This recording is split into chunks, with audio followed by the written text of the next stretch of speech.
Hi everyone, I'm Tech Bob. Welcome to eTech Facebook Live Fridays. Today we're doing a product review on Whoosh, which is a great screen cleaner that you can use on all your electronic devices.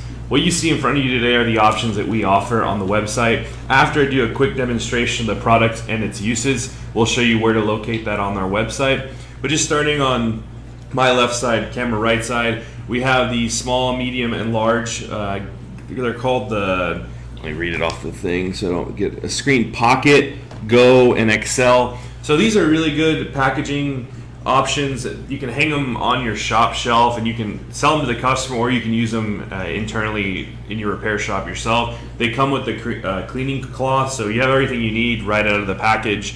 And as I mentioned, again, it's all sealed, pretty good quality stuff. I've actually been using Whoosh for a while now, before we started selling it on our website this month, I believe.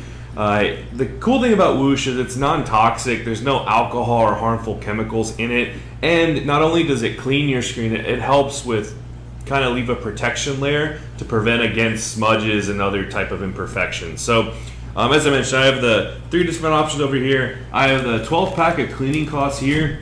These are, I would say, recommended more for the repair shop side. They're really good quality microfibers, and the cool thing about these is they're rewashable, or they're washable. Same thing with the small ones that come with your smaller package ones, so you can reuse them over and over and over. I think they listed on there like 50 plus times at least. I don't remember the exact number, but it's at least a bunch of times that you could rewash these.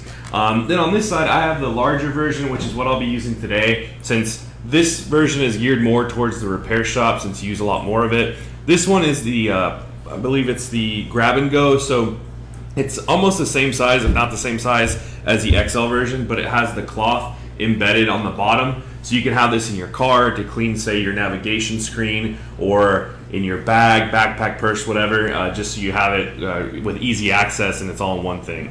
This other product right here, it's on their newer side because they've had the screen cleaning forever, but this is actually a device like disinfecting. It's called Sanitec. It actually kills 99.9%. It has a lot of 100% on here, but it's very effective in cleaning germs, basically. So if a concern is more sanitizing versus just cleaning, that's going to be the way to go. And we only have one version of that, but it's good to test out. I would say the screen cleaning side is good, but say if you're a hospital or somewhere where germs are very prevalent, I would recommend going with the Sanitec versus just the standard Whoosh Screen Shine. So with that being said, we're going to switch over to our overhead cam to kind of show a demo of how this product works. All right, cool. So we've got that. Make sure I didn't miss any comments, and we're still good there. So as I mentioned, you can use this on really any screen. So I have an iPad here, I have a bunch of switches up here and some phones. I'm just gonna do a quick demo of it. I don't know if you can see the smudges on that screen right now, but I tried to get it pretty dirty to show the effectiveness of the cleaning. And this is a tempered glass that's on the iPad right now. This will work on the bare screen, they're tempered glass. What you wanna do is spray the liquid onto the microfiber, just a couple squirts, and then just in a circular motion cover your entire screen. And then what you want to do is flip the cloth over and use the dry side to make sure you dry up any of the liquid that's still there. And then if I show it now, you can see all those smudges are gone. And this, as I mentioned, it leaves like not necessarily a residue, but a thin layer of protection, so it helps prevent smudges from coming back. Like I'm touching it right now, like I can see some streaks from where it was there's still a little bit of liquid left, but it doesn't allow the smudges to come back easily. So that was an iPad. Switches, so if you have kids with switches, this is great for it because it's a touchscreen device too, and they get it pretty dirty. Do the same thing, just a couple quick wipes. And I actually still have some of the solution on the cloth from cleaning the iPad. I'm going to switch over to the bigger cloth. Same thing there, you look at the screen, like brand new again. I'm actually able to go through all these real quick since it doesn't take very long. You can see smudges again there. Same thing, or I'll actually use this cloth, it still has the liquid on it.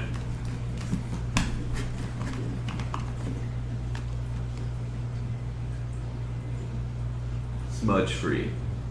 Again, if you don't have a cleaning solution for your repair shop currently, I highly recommend this stuff. A lot of repair shops will typically use alcohol, either isopropyl or denatured. That stuff works well. The problem though is it's kind of harsh when it comes to the coatings that are on screens. Everyone's probably heard the word oleophobic before. If you use too much isopropyl or denatured alcohol, you can actually damage that oleophobic coating, and it won't get the same touch as it was originally.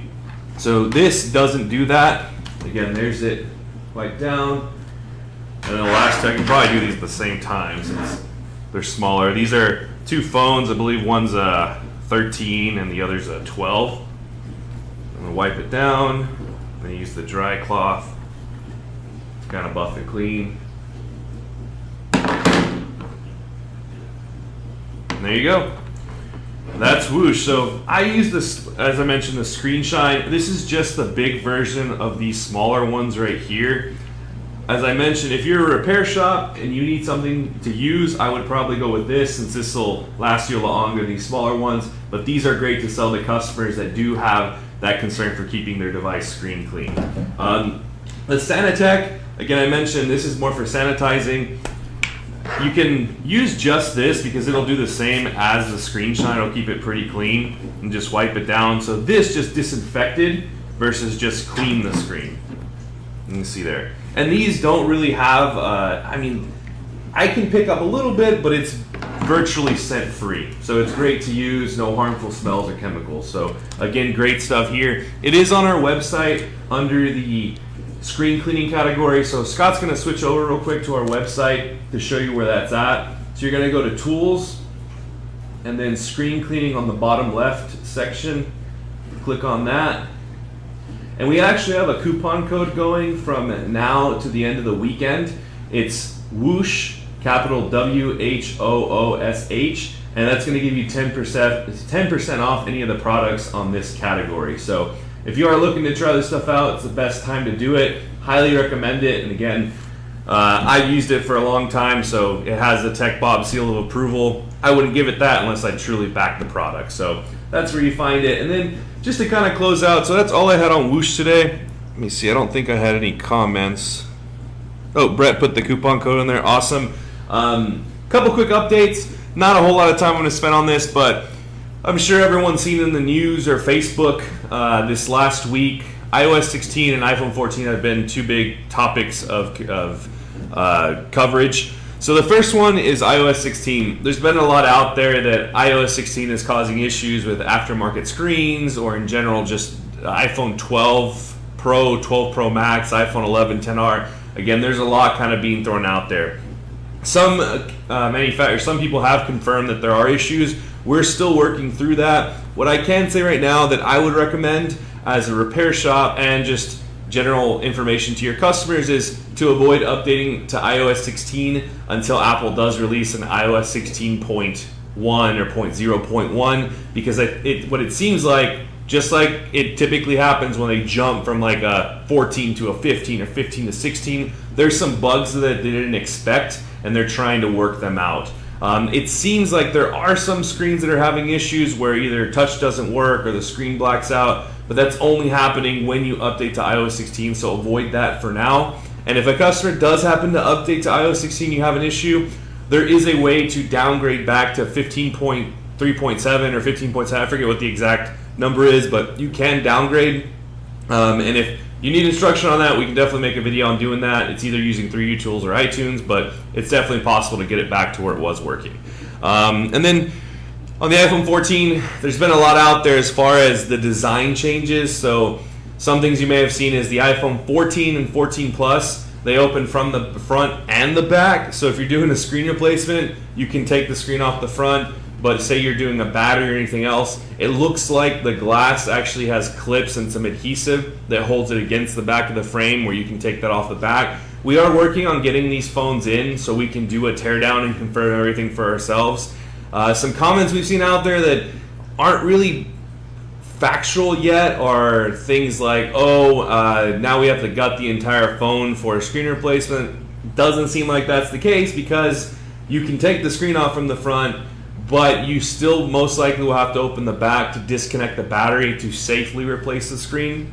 And another comment was, oh, no need for lasers anymore. Well, that isn't 100% going to be the case, and I don't think it ever will be. For one, those devices from the 8 to the 13 aren't just going to disappear overnight. And two, everything we've seen so far regarding the 14 Pro and 14 Pro Max still points to it opening from the front like the 13 series. So it doesn't appear that the back's just going to pop off like the iPhone 14s. Again, we're working on getting all these devices in. What I would recommend, again, to all repair shops and repair techs, don't take anything you see right now as 100% because it's still kind of coming out. We don't want anyone to jump one way or another. Oh, I'm not going to do repairs anymore. I'm not going to have a laser because I saw this post on Facebook. Again, a lot of these people, or a lot of the things that you see are just screenshots from other places.